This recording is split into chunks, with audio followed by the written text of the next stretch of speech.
Siapakah Yesus dari Nazaret? Bukan hanya figur dalam Alkitab. Ia juga tercatat di pena para sejarawan non-Kristen. Jika kita menelusuri jejak dari dunia Romawi, Yunani, dan Yahudi, muncul gambaran yang konsisten. Yesus hidup pada abad pertama Masehi, dieksekusi di bawah Pontius Pilatus, dan meninggalkan gerakan yang terus menyala. Catatan paling kuat datang dari Tacitus. Ia seorang sejarawan Romawi yang tidak bersimpati pada orang Kristen. Ia menulis bahwa Kristus dihukum mati pada masa Kaisar Tiberius di bawah otoritas Pilatus. Laporan ini singkat, dingin, dan tidak memihak. Namun justru karena itu nilainya besar. Ia menempatkan Yesus pada koordinat sejarah yang jelas. Abad pertama wilayah Yudea di bawah kekuasaan Roma. Sesudah eksekusi itu, berita tentang Yesus tidak padam. Tacitus mencatat bahwa komunitas pengikut Kristus di Roma ditekan pada masa Kaisar Nero, terutama setelah kebakaran besar. Artinya pada pertengahan abad pertama, pengikut Yesus sudah hadir di ibu kota kekaisaran. Bukan dongeng lokal, bukan kabar pinggiran, melainkan sebuah komunitas yang dikenal dan diperhatikan. Plinius Muda menambahkan detail yang berbeda. Ia seorang gubernur Romawi. Dalam suratnya, ia menggambarkan kebiasaan jemaat berkumpul pada hari tertentu, menyanyikan kidung yang ditujukan kepada Kristus, dan berkomitmen pada etika hidup. Ini menunjukkan ibadah yang berpusat pada Kristus. Terstruktur terlihat dari luar. Sulit dijelaskan jika Yesus hanya legenda.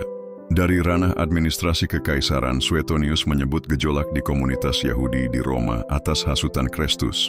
Ejaan itu kemungkinan merujuk pada Kristus. Intinya sama, pengajaran tentang Kristus memicu perdebatan keras di diaspora Yahudi. Jejak Kristus muncul bahkan di laporan birokrasi yang tidak bermaksud membela iman Kristen. Sumber Yahudi memberi konfirmasi lain. Yosefus, sejarawan Yahudi, menulis tentang eksekusi Yakobus, saudara Yesus yang disebut Kristus. Singkat, terkesan samping, tetapi jelas, ada seorang Yesus yang oleh komunitasnya diakui sebagai Kristus.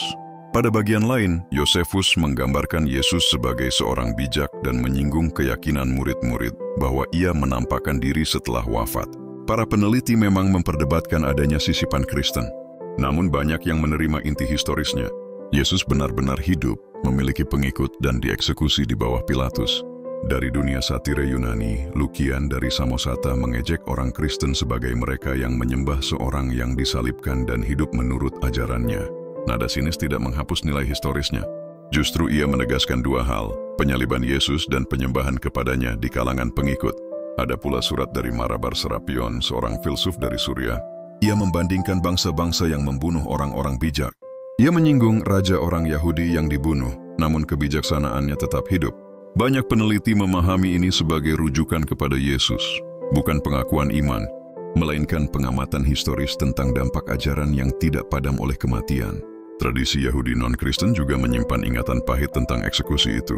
Dalam Talmud Babilonia, ada penyebutan seorang Yesu yang digantung pada malam Paskah dan dituduh menyesatkan Israel.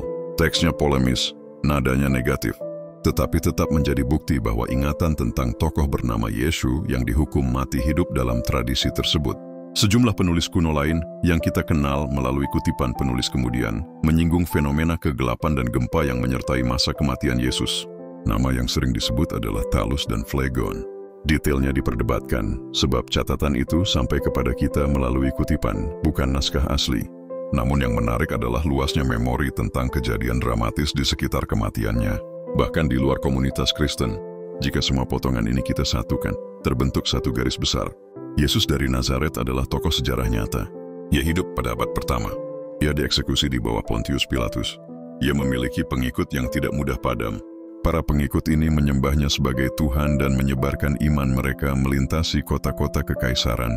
Bahkan para penulis yang tidak sejalan dengan iman Kristen tetap mencatat kehadirannya, entah dengan nada sinis, dingin, atau polemis. Kesimpulannya sederhana namun tegas. Yesus bukan mitos yang muncul belakangan. Ia hadir di persimpangan banyak dokumen yang saling asing dan seringkali tidak bersahabat. Justru karena catatan-catatan itu tidak berkoordinasi, kekokohan gambaran historisnya menjadi lebih kuat. Untuk episode berikutnya, kita akan menimbang keberatan-keberatan skeptis yang paling sering muncul, lalu belajar menjawabnya dengan jujur, cermat, dan rendah hati.